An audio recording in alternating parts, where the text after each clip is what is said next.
There's a false belief among blockchain and crypto enthusiasts that blockchains are decentralized. But in reality, truly decentralized systems don't exist.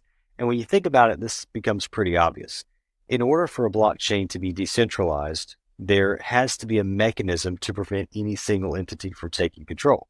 And that mechanism is usually some consensus algorithm like proof of work in Bitcoin or proof of stake in Ethereum.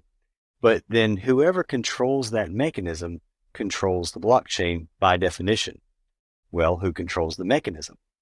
The developers do. The developers control the blockchain. Decentralized systems cannot exist because the buck has to stop somewhere. This means all blockchains are centralized in at least one of two ways.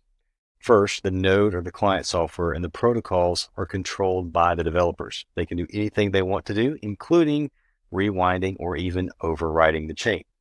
Second, even if the client software is open source and everyone can see the code and they can change it as they see fit, vulnerabilities can still exist. We've seen this with OpenSSH and Log4j. So anyone who exploits a vulnerability could potentially get control of the chain.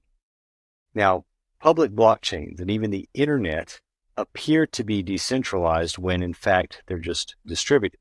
For most users, the components are ambiguous, invisible, or just incomprehensible, and this gives rise to the illusion that nobody is in control.